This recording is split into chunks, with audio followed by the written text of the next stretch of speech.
Welcome to the Clause YouTube channel.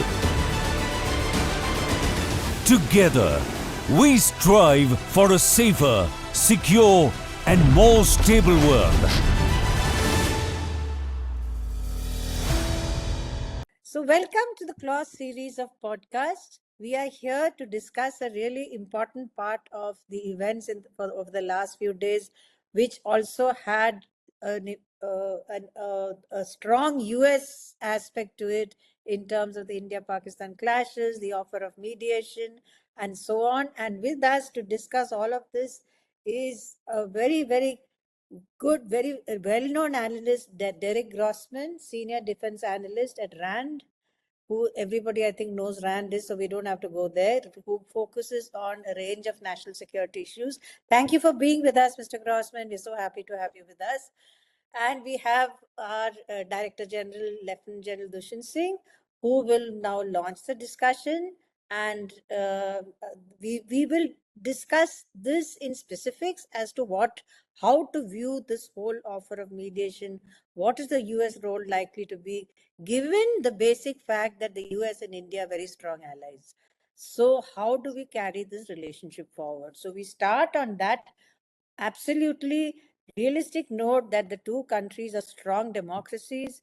It is an alliance which has endured for a very long time and is based on multiple issues. So from there, I hand over to DG Lieutenant General Singh. Thanks, Dr. Tara, and welcome, Dr. Grossman. I think we are indeed lucky to have you with us, and we will try to elicit some responses from you of mutual concern, I would say, not only Indian concern, but mutual concern. As Dr. Tara has already alluded that we have been enjoying a very good relationship in the last, I would say, a decade plus, in fact, more than a decade, starting from the late Prime Minister Manmohan Singh's later half, and thereafter continued very well and very strongly forward by Mr. Modi and Prime Minister Modi, and it is still going on. However, post the Pahalgam attack, there seems to be some pushback. Now, this pushback is primarily due to certain developments which have taken place, essentially due to the ceasefire, the way it has rolled out. Between, I won't say ceasefire, because even on that there is a disagreement. So the Indian side says it's a cessation of military activities uh, for a particular period. That means what it implies is that the military activities can recommence should should we do not find the necessary movements taking place from India side, and India has already clarified certain non-negotiables. Like, for example, we have said that terrorism will be considered as an act of war. Then we've also said that there will be no talks on anything but POK. And, those three doctrinal statements which the Prime Minister has made. And if you contrast this with what is coming out of US, I think there seems to be, are we drifting apart?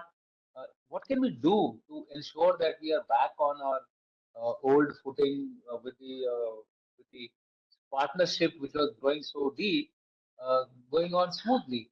So we would like your views on this particular issue as to how do you see the future panning out and how can we make things work. That's the whole thrust of my initial question to you. Well, thank you, sir. Yeah, and thanks for having me again for these discussions. This is great. Yeah, my view is the last few days have really demonstrated that there is a disconnect between the US's position on Kashmir and India's position. And I think that's going to be highly problematic going forward, assuming that the current trends persist, right? I mean, this is all obviously moving very quickly, is subject to change, right? So we don't know what the future holds, but what we can say, I think, pretty confidently right now is when President Trump says that India and Pakistan should essentially go out to dinner and try to hash out their differences on Kashmir, that's not going over well in New Delhi at all, right? I mean, that is not India's position. India's position is, and I'll leave this up to you all for the more authoritative version, but my perspective on India's position is that this needs to be settled bilaterally between India and Pakistan, no outside mediation, right? And we shouldn't be flippant about it, right? This is really the crux of the sovereignty disputes between India and Pakistan. It's long-standing, it's complicated, and it's something that's going to require, I think, in-depth communication and mediation probably over years and years, right? So to say, we have a ceasefire in place and the two countries should just get along is not really addressing it in a holistic fashion, and frankly in a credible fashion, right? But what's interesting, what I've seen from India's side is that yes, there's grumblings, but at the same time, they don't want to spoil their relationship with the Trump administration so early on in Trump's second tenure in the White House. And I feel like Modi's speech the other day, didn't take that head on. Kind of just said, we have our own view of things, right? Essentially, right? And not, necessarily criticizing the United States or its policy with regard to Kashmir. Now, when you look at the Pakistan side, right, Pakistan's got to be rejoicing that that the United States has put Pakistan on par with India in resolving the Kashmir dispute, and has taken Islamabad's side, whether it's consciously or not. I tend to think it's not consciously that we've done that, but we have, right? Because we're saying that Pakistan has some sort of equal argument here that needs to be hashed out. And talking about international mediation, right, is another aspect of Islamabad's policy, that this is a Kashmir is a dispute that needs to be internationalized, needs to be multilateralized, needs to be discussed at the United Nations. That's not India's perspective. I don't need to tell you all, right? So I'm worried about how the United States, we might be kind of disrupting, what's been a steady and healthy development in U.S.-India ties over the last 2+ decades, all over the Kashmir issue, because we frankly just don't understand it enough with our current leadership, and we're just not putting in enough effort to understand it. Over. Yeah. Yeah. Dr. Tara, would you like to ask any further comments from Derek on any issue which he has raised? Yeah, it's just that,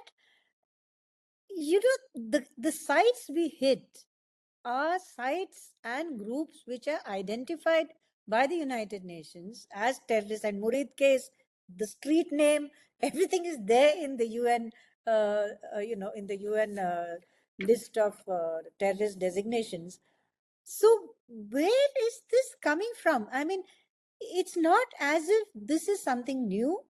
I mean, the whole US intelligence community knows enough, and more particularly your present, heads, they are very familiar with the terrorism coming out from Pakistan. So, this, okay, I should tell you, in our meetings with Pakistan, in our track 2 meetings, the tenor of the conversation has been, look at us, please look at us, we are being ignored. I mean, I'm putting it slightly flippantly, but that is the tenor of their entire debate. Right now, they've got it, they've got equal attention. But how does this benefit the US? I mean, is it that the US is now wanting to sort of switch boats midway, or what? I mean, where does this go? Where does this lead logically forward? Yeah, so I think you're right about the US intelligence community. I mean, they've long assessed that Pakistan is supporting terrorists, right? Whether it was when we were in Afghanistan or just, hiding Osama bin Laden in Abbottabad. I mean, there's tons of examples, right? So I don't think any convincing is needed of the US intelligence community. But in our system, right, the intelligence community is not the message that carries the day. It's the policymakers. The intelligence community, in fact, and I know this pretty well because I served in the intelligence community and I was a daily intelligence briefer to policymakers, right? The policymakers are the ones who set the policy and who implement the policy. And sometimes that what they're doing diverges from what the intelligence community is saying, right? And so we have to be mindful of that difference, right? The second point I would say is that Trump, and this, this actually became very evident within the last 24 hours while he was in Saudi Arabia, and he made the surprise announcement about being willing to and planning to engage with the new Syrian president, right? Yeah. He said in that context that he doesn't believe in permanent adversaries, Yeah. right? Which is very interesting. I hadn't heard him say anything like that, although his actions, I think, have demonstrated that he's willing to engage with Russia. He's willing to engage with China. He's even willing to engage with Iran and North Korea, dating back to his first administration, right? His actions actually speak pretty loudly that he wants the US to be friendly with all sides of all disputes. But there are going to be adversaries along the way, but that's a changeable thing over time, right?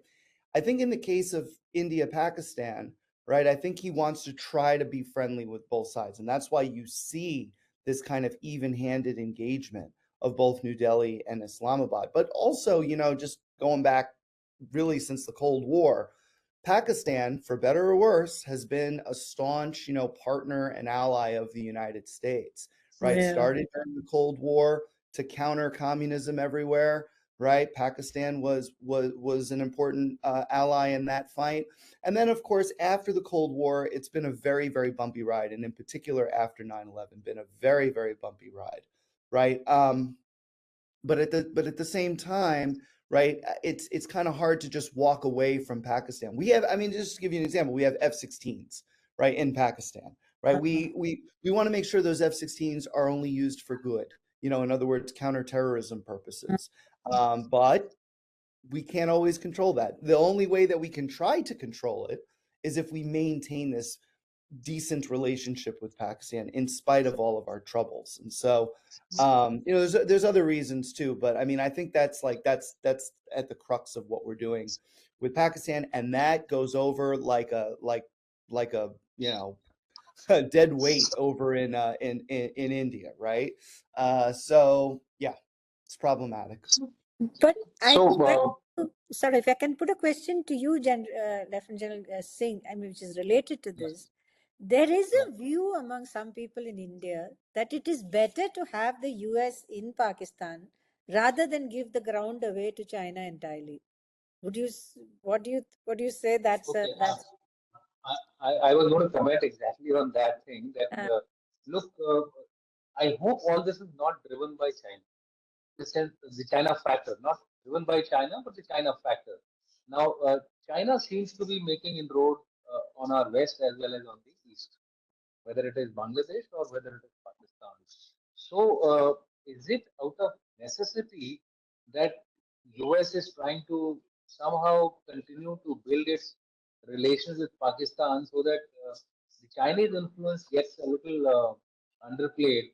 But in this process of doing such a movement, I feel that probably US may lose more than gain. Reason being that today Pakistan is not what the Pakistan was, say, 10 years or 15 years earlier. Today, Pakistan is 80% of its weapon systems are from China. Its economy is entirely dependent on China. The US, even if it tries to give weapons, etc., to it, it is not going to get back its money, right? So even if it tries to say support US by giving more defense hardware, I doubt if that is going to be paid by the Pakistanis.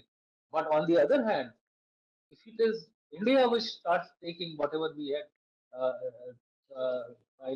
planned in the pipeline like NQ9s, Javelins, Strikers, and so many other equipment are all in the pipeline for purchases. I think there is going to be a greater loss by doing this even-handedness. There has to be certain amount of based on the the national power of a particular country, you have to actually get your dealing with that particular country in a proper perspective. We are the fifth largest economy. We are slowly, I mean, soon going to become the fourth largest economy.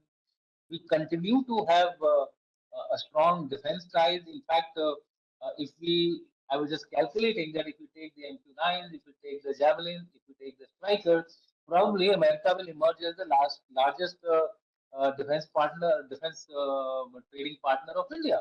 Now, all that will definitely come for examination because of the kind of opposition which the opposition parties are now questioning Mm. the party in power. So I don't know how is Trump going to deal with this. And another factor which I found in the way Trump has been approaching the geopolitical issues. See, Afghanistan, he negotiated with the Taliban. Fine, done. We are also now trying to build a relationship because we have no choice. I mean, we have to deal with the government of the day in that particular country. But we did not proactively promote Taliban to assume power. But what Trump did was that he proactively approached Taliban for a peace, I mean, for a settlement. But in the bargain, what happened? I mean, it was a very chaotic withdrawal, which at least I have seen in my military life. No armed forces have withdrawn the way they withdrew. When we came out quite reasonably well from Sri Lanka, also we also were a little on the downside. But similarly with Syria, you just mentioned, uh, you know, covering yourself in this fact that there are no permanent friends, etc. I mean, this is the old saying: there are no permanent friends, only permanent interests are there. All that is good, but there has to be certain level of, in my view, moral high ground which one has to maintain. So in all this, I mean, in all these factors which I have just raised, I think somewhere the US maybe in the long run, possibly not emerging the winner. And that's the way I look at it. In fact, people are already talking all kinds of things in India about Trump. And India has a very large population which can swing the government's fortunes here. Something starts developing here. So the government of the day has to actually, listen to what the public mood is. They are not a very, I would say, everybody is here to take power, whether it is X party, Y party. If they find that their power is being threatened, I don't think they will actually move forward. So Actually, there is. Oh, my sorry. opinion, Dr. Tara, is that we are in a tough situation. We are in a tough situation unless there is a initiative taken from the side of the president of the US to somehow recalibrate his statements. I think there has to be some oxygen given to the Prime Minister Modi for him to actually move forward. Currently, he is being choked. Currently, he's being choked. Yeah, Tara, did Derek, you? how do you see this panning out in Congress? Do you kind of see some kind of a, India caucus, pushback, something like that happening? Because, like the general said, the government is going to get grilled by the opposition. I mean, they're already getting ready for the fray. So Yes. it's all getting very, very, very difficult right now because already it's not a government with the strength that it once had. That also matters. That's So another how do you factor. see this playing out? Yeah.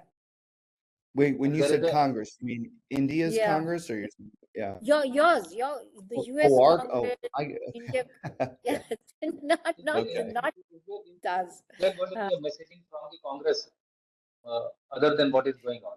is Yeah, I don't know enough about the internal workings of Congress to know how they're going to respond to this, but I mean, yes, there is an India caucus. There are some outspoken defenders of India, but also some critics of India, especially on human rights and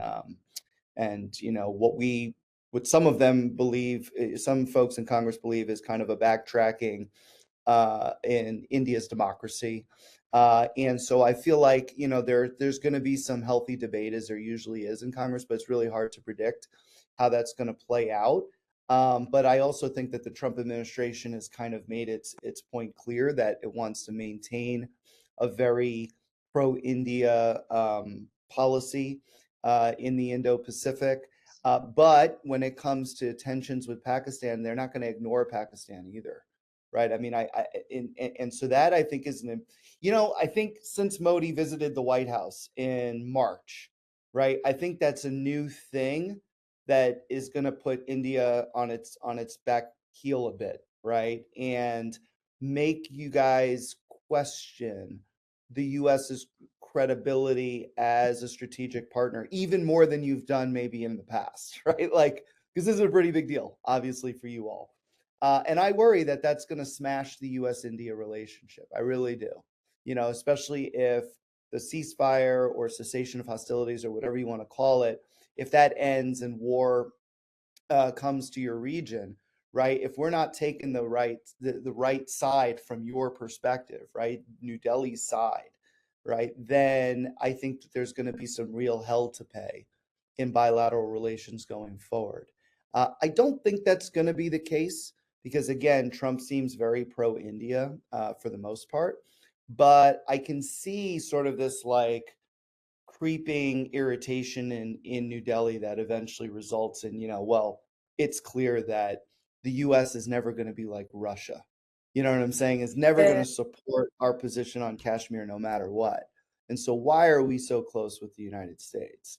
My understanding, you can correct me if I'm wrong, is that the BJP has already kind of taken a political hit on this from folks in Congress. Again, now you're Congress, right? But also maybe some on the hard right of the BJP asking, why has India gotten so close to the United States? Doesn't make sense. What are we really getting out of this? Not to mention we're non-aligned or multi-aligned, right? We should not invest so much in one partnership, even though it is the United States. So I think that that's going to be problematic. And just to respond to the DG's, one of the DG's points earlier, with all due respect, I do think it's a little bit rich for India to wonder about the US's morality here and values, right? When India has engaged with all kinds of countries that we have serious concerns about, to include Russia, right, as it invades Ukraine.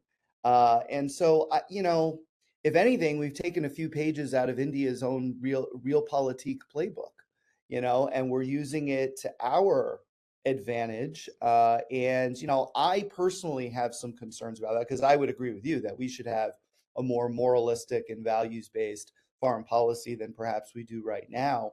But I mean, India has shown for a long time now, right, that whoever's willing to help India will take that support, regardless of the values question, regardless of the ethics or the morality involved, right? If you support India, then that's all that matters, right? And so the US is kind of doing that now as well, right? Biden came in on a values-based foreign policy that deteriorated right away, but at least he talked about it early on.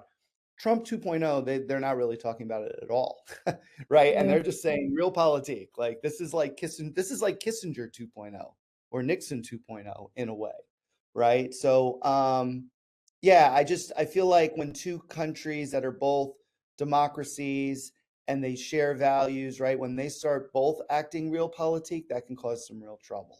Yeah. I'm worried about it. No, but to just take it, can I just come in for a minute? It's just Yeah, sure. I Sure, get sure. where that comes from. My point is, what is the US advantage by siding with Pakistan? That is what I don't get. I get it that, you have a Very important. realpolitik issue. You should do, I mean, finally, the US should do what is good for it. And a lot of things, to be honest, what Trump says on, tariffs and things makes sense. Why should the US pay for other people? So, but in this, what is the advantage in Pakistan? I don't get it. I think just to briefly answer that, I think there's a long-standing view in the U.S. that if we're going to prevent future terrorist attacks, Many of them emanate, if not most of them, emanate from Pakistan. And so if you don't have a relationship with Pakistan at all, you're not going to be able to sort of stop that stuff from the start, right? Even Biden, right after bin Laden was found in Abbottabad, you know, Trump, well, Trump 1.0 was not a friend of Pakistan's, right? Yes, he had Imran Khan there at the White House, but it was more like he's a celebrity and I'm a celebrity and this is really cool, right? It wasn't like a substantive policy negotiation. When you have Biden come into office, they tried to reset the relationship, and you notice the things that they said was that we want to really like front load counterterrorism cooperation, Yeah. right? Like that was the main thing. But see, Pakistan wants a broader relationship with the US than just counterterrorism. And they feel used and abused if we just focus on counterterrorism, which, if you put yourself in their shoes, it kind of makes sense, right? Like, why do you just want us for that? Why don't you want us for everything else we're able to offer? So I think with the current administration, I think there's a similar view that like you can't just turn your back on Pakistan, because unfortunately, if you do that, you just let terrorism fester there without having the ability to do something about it. I mean, that's like the real kind of issue for us. But there's other things like bureaucratic momentum. I mean, we've been friends with them for so long. It's kind of hard to make a pivot, right? We've done arms sales. We're trying to counter China, right? And if China's relationship is so strong in Pakistan, well, that's probably not good for us, right? So there's a bunch of reasons, but you also, of course, got to remember that India is ascendant in the region and globally, and we have really talked about how India is our one of our closest partners, and so having that same relationship with Pakistan is probably not going to fly. And so that's why I think you've seen, um, some dialing back in recent years, but with the current outbreak and hostilities, Trump is still talking about how we got to try to be friends with everybody, and that's the only way to world peace. Okay, I think by and large we have discussed, because there seems to be a kind of a dead end as of now, the way things are panning out and the way the discussions in this particular podcast have gone wrong. So, in my opinion, the only way you can go beyond this dead end is to one of them, and normally the case is that the person who's not directly involved, or the nation which is not directly involved, can actually make a difference here. So we will, I think, leave it at that, to say that I think there is a need for recalibration, the way the ceasefire has to roll out. And if that is done, there would be certain amount of forward movement, both by India. India also understands that we cannot escalate the situation between India and Pakistan beyond a particular level, and that's always a responsible nation's approach to geopolitics and conflicts like this. That is why you would have found that India, at every stage, it had made it a point that after undertaking an action, it was actually announcing to the world that we have taken this action. We don't want any further escalation, provided Pakistan does not escalate the situation. And this was from day one. It is not that we thought about it in hindsight. The first strike, and we exactly said this thing. Second strike, we exactly said this thing. Third strike, we exactly said this. Fourth, on the fourth occasion, a call came from Pakistan. We are not going into the back end, etc. But a call came to our DGMO. There was a talk within I suppose, would have been a talk within our national security apparatus, to either go in for or not go in for. Accordingly, 5:30, 6 o'clock, we were supposed to announce the cessation of activity, but that thing got preempted. So I think we need to recalibrate the ceasefire the way it is now rolling out. Otherwise, we will be seeing more escalation. That's the way I look at it. So I think all the parties to the establishment have to do a little bit of, what do you call that, bargaining space to themselves. As of now, I don't see any bargaining space, or a layback position. Let me put it this way: a layback position. A layback position has to be identified. especially for India, it's very, very important. Okay, I think we can end there. Thank you so much, Mr. Grossman. It was really nice having you on the show. Thank you, General Dushyant Singh. So let's wrap up now. Good night, good morning, or whatever works for you all. Have a nice day. Thank you. You Good too. afternoon. Okay, take care now. Okay, bye. Take care. Bye-bye. See you. Bye bye. Good afternoon to you.